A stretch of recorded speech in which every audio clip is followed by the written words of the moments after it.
आइए एक एक करके हम सभी कारणों को जान लेते हैं।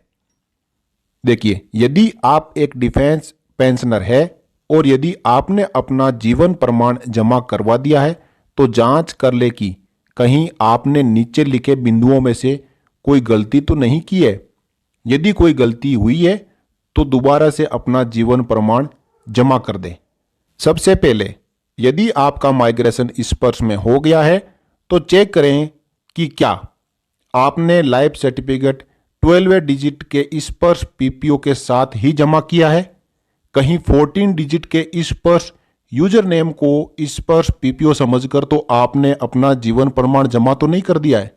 साथियों, स्पर्श का जो पीपीओ होता है वो होता है 12 डिजिट का और उसके पीछे 01 या 03 यानी सफिक्स लगाने पर वो आपका स्पर्श का यूजर नेम बन जाता है। अब कई डिफेंस पेंशनर्स ने 14 डिजिट के अपने स्पर्श के यूजर नेम के साथ में अपना डिजिटल लाइफ सर्टिफिकेट जमा कर दिया। ये लाइफ सर्टिफिकेट आपकी पेंशन डिसबर्सिंग एजेंसी में अपडेट नहीं होगा और 30 नवंबर के बाद आपकी पेंशन बंद हो सकती है। इसलिए आप एक बार फिर चेक कर लें कि आपने जो जीवन प्रमाण जमा किया है उसके अंदर पीपीओ नंबर कौन सा एंटर है। क्या आपने पुराने पीपीओ या ई पीपीओ के साथ जीवन प्रमाण जमा तो नहीं किया है। साथियों, स्पर्श में माइग्रेशन हो चुका है और वहां पे हम pension sanctioning agency, disbursing agency और एजेंसी तो स्पर्श की सेलेक्ट कर रहे हैं, लेकिन पीपीओ नंबर में या तो पुराना पीपीओ या ई पीपीओ डाल के हम अपना लाइफ सर्टिफिकेट जमा कर रहे हैं तो ये आपका लाइफ सर्टिफिकेट स्पर्श में अपडेट नहीं होगा। क्या आपने टाइप ऑफ पेंशन को सही चुना है, दैट इज फैमिली और सर्विस पेंशन। डिफेंस पेंशनर्स के लिए दो टाइप की पेंशन, फैमिली और सर्विस होती है। अब इसमें से यदि कोई फैमिली पेंशनर है और उसने सर्विस पेंशन सेलेक्ट कर दिया या कोई सर्विस पेंशनर है और उसने फैमिली पेंशन सेलेक्ट कर दिया है तो भी लाइफ सर्टिफिकेट अपडेट नहीं होगा। तो आपको एक बार फिर से ये जानकारी चेक कर लेनी चाहिए। नेक्स्ट है, क्या आपने सैंक्शनिंग एजेंसी में डिफेंस पीसीडीए पेंशन इलाहाबाद चुना है। स्पर्श यूजर्स को सैंक्शनिंग एजेंसी में डिफेंस पीसीडीए पेंशन इलाहाबाद ही सेलेक्ट करना होता है। उसके बाद है, क्या आपने डिसबर्सिंग एजेंसी में स्पर्श पीसीडीए पेंशन इलाहाबाद चुना है। अगेन सेम बात कि स्पर्श यूजर्स की डिसबर्सिंग एजेंसी स्पर्श पीसीडीए पेंशन इलाहाबाद होती है। और फाइनली है कि क्या एजेंसी में आपने स्पर्श पीसीडीए पेंशन इलाहाबाद चुना है। तो डिसबर्सिंग एजेंसी और एजेंसी स्पर्श यूजर्स की सेम होगी।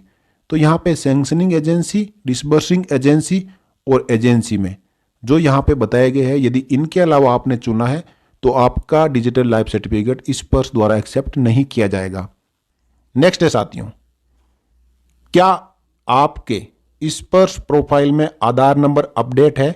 सबसे इंपॉर्टेंट फैक्टर है स्पर्श का कि आपके स्पर्श के प्रोफाइल में आधार नंबर अपडेट होना जरूरी है और यह आधार नंबर अपडेट होने के साथ साथ करेक्ट आधार नंबर अपडेट होना भी जरूरी है। आपके स्पर्श प्रोफाइल में गलत आधार नंबर तो अपडेट नहीं है। तो ये चीज़ें आपको एक बार फिर चेक कर लेनी है। कई डिफेंस पेंशनर्स ने अपना गलत आधार नंबर स्पर्श के प्रोफाइल में अपडेट कर दिया है। अब एक बार आधार नंबर आपके द्वारा अपडेट करने के बाद आप उसमें एडिट और अपडेट नहीं कर पाएंगे। इसके लिए आपको पीसीडीएस को अप्रोच करना ही पड़ेगा।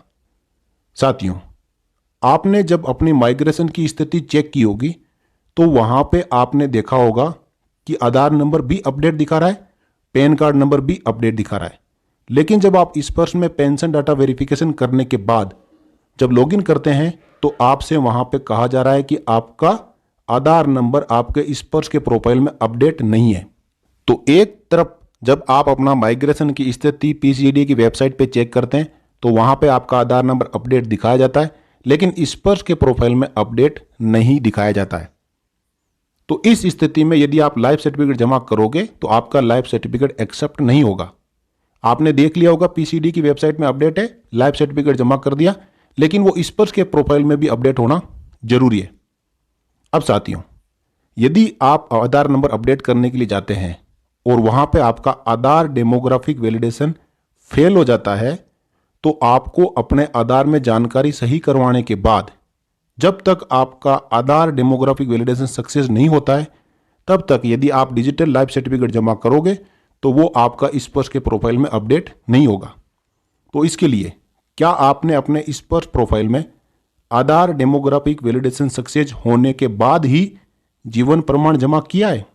तो साथियों, ये तो पॉइंट थे कि जिनका स्पर्श में माइग्रेशन हो चुका है। तो आपको इन सभी पॉइंट्स को चेक कर लेना है।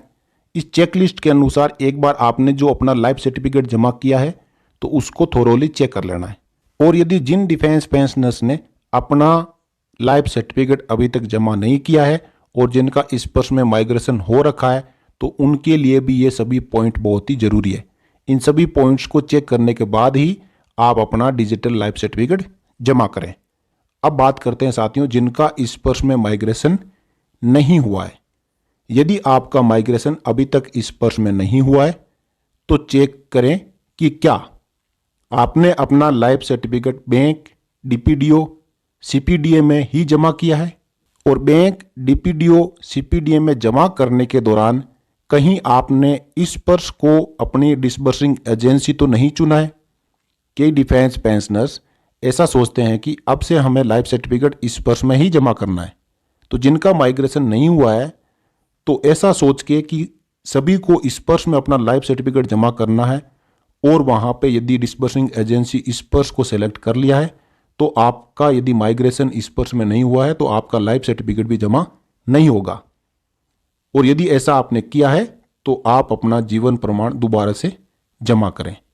अब जो यहाँ पे जो मैंने 12 ऐसे रीजन बताए हैं जिनकी वजह से हो सकता है कि आपका लाइफ सर्टिफिकेट आपकी पेंशन डिसबर्सिंग एजेंसी में जमा ना हो, आपने एक एक पॉइंट को चेक कर लेना है।